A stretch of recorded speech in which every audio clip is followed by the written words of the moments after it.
বর্তমান সময়ে পশ্চিমবঙ্গের সমস্ত চাষি ভাইরা আলুতে ন্যায় মূল্য পাওয়ার জন্য দলে দলে কিন্তু আন্দোলনে যোগ দিতে দেখা যাচ্ছে। একদিকে পশ্চিমবঙ্গের সরকার মহোদয় আমাদের পশ্চিমবঙ্গ থেকে আলু যাওয়া উড়িষ্যা, বিহার, ঝাড়খণ্ডে যেমন বন্ধ করে রেখে দিয়েছে, আর তার জন্যই কিন্তু আমাদের পশ্চিমবঙ্গে যে পরিমাণে আলু রয়েছে সেই সমস্ত আলুগুলি শেষমেশভাবে যদি এইভাবেই পড়ে থেকে যায়, তবে সমস্ত চাষি ভাই এবং ব্যবসায়িক ভাইদের দারুণ লসের মুখে পড়তে হবে।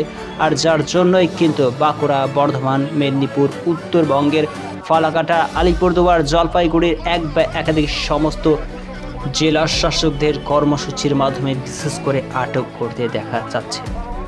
এই ধরনের কর্মসূচি আটক সম্পূর্ণ হওয়ার পর প্রত্যেকটা জেলার জেলা শাসকরা মমতা সরকারের সঙ্গে কিন্তু বহির্রাজ্যে আলু পাঠানোর জন্য বিশেষভাবে তারা আলাপ আলোচনায় বসবে।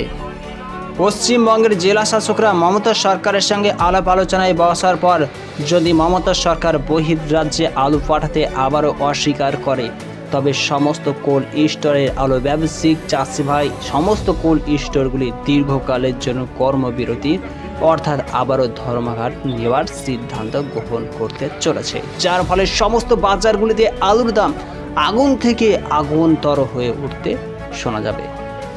আর এই অবস্থায় যদিও উড়িষ্যার মুখ্যমন্ত্রী মোহন মাঝি তিনি কিন্তু মমতা সরকারের সঙ্গে নয়াদিল্লিতে একটি বৈঠকের সিদ্ধান্তে আলাপ আলোচনা করেছেন, কিন্তু রাজনৈতিক চক্রান্তকে ভিত্তি করে মমতা সরকার যদিও আমাদের পশ্চিমবঙ্গ থেকে উড়িষ্যাতে মাল ভেজার জন্য সিদ্ধান্ত গ্রহণ করে, কিন্তু রাজনৈতিক বিষয়বস্তুকে প্রাধান্য করে উড়িষ্যার বুকে যখন মাল ঢুকছিল সেই সমস্ত ট্রাকগুলো থেকে প্রচুর পরিমাণে হিউজ পরিমাণে কিন্তু মোটা অঙ্কের ঘুষ পুলিশ প্রশাসন কিন্তু প্রত্যেকটা ট্রাকের কাছ থেকে নিতে থাকে, আর যার জন্যই কিন্তু বিশেষভাবে ব্যাঘাত ঘটতে থাকে, যার জন্য উড়িষ্যা সরকার সম্পূর্ণভাবে উত্তরপ্রদেশ থেকে এখন আলু নেওয়ার সিদ্ধান্ত গ্রহণ করে।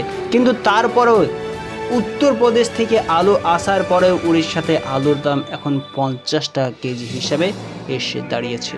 তবে বুঝতেই পারছেন বন্ধুরা, এই অবস্থায় যদি আমাদের পশ্চিমবঙ্গ থেকে মাল উড়িষ্যা যায় তবে অনেকটাই চাষি ভাইরা রক্ষা পাবে। এখন যদিও আমাদের পশ্চিমবঙ্গের আলুর বন্ডের দামে দৃষ্টিপাত করলে বীরভূমের সাইথাই এমরে 50 কেজি জ্যোতি আলুর বন্ডের দাম 930 টাকা শোনাচ্ছে। মেদিনীপুর জেলার শালবনী এমরে 50 কেজি জ্যোতি আলুর বন্ডের দাম 900 টাকা দেখা যাচ্ছে। সাত গেছে এমরে 50 কেজি চাষি ভাইদের আলুর বন্ডের দাম 900 টাকা লক্ষ্য করা আছে। সিমলাপালে 50 কেজি জ্যোতি আলুর বন্ডের দাম 880 টাকা লক্ষ্য করা আছে। সিঙ্গুরে আলুর বন্ডের দাম চাষি ভাইদের জন্য জ্যোতির জন্য 970 থেকে 990 টাকা চলতে লক্ষ্য করেছে। সোনামাখিতে 50 কেজি জ্যোতি আলুর বন্ডের দাম 850 টাকা চলছে। শ্রীনগরে আলুর বন্ডের দাম চাষি ভাইদের জন্য 900 থেকে 920 টাকা পরিলক্ষিত হয়েছে। সুদর্শনপুর ইউনিটে 50 কেজি জ্যোতি আলুর বন্ডের দাম 880 টাকা চলছে। সমুদ্রগড় ইউনিটে আলুর বন্ডের দাম এই অবস্থায় 900 টাকা পরিলক্ষিত হয়েছে। বর্ধমান জেলার সুরেকালনা ইউনিটে 50 কেজি জ্যোতি আলুর বন্ডের দাম 950 থেকে 970 টাকা পরিলক্ষিত হচ্ছে। পশ্চিমবঙ্গের বিভিন্ন ইউনিটগুলির মধ্যে জয়পুর ইউনিটে 50 কেজি জ্যোতি আলুর বন্ডের দাম 880 টাকা শোনা যাচ্ছে। কেপিতে 50 কেজি জ্যোতি আলুর বন্ডের দাম 860 টাকা পরিলক্ষিত হচ্ছে। ক্ষীরপায়ে 50 কেজি জ্যোতি আলুর বন্ডের দাম 900 থেকে 930 টাকা চলছে। বাঁকুড়া জেলার কোতুলপুর ইউনিটে 50 কেজি জ্যোতি আলুর বন্ডের দাম 850 থেকে 880 টাকা লক্ষ্য করেছে। কুসমাশলী ইউনিটে 50 কেজি জ্যোতি আলুর বন্ডের দাম 900 টাকায় পরিলক্ষিত হচ্ছে। এছাড়া এই অবস্থায় হরিফাল ইউনিটে আলুর বন্ডের দাম চাষি ভাইদের জন্য 970 টাকা চলছে। গোয়ালতোড় ইউনিটে 50 কেজি জ্যোতি আলুর 900 টাকা লক্ষ্য করা আছে। গড়বেতা ইউনিটে আলুর বন্ডের দাম চাষি ভাইদের জন্য 880 থেকে 900 টাকা পরিলক্ষিত হচ্ছে। ফালাকাটাতে আলুর বন্ডের দাম 875 থেকে 1000 টাকা চলছে।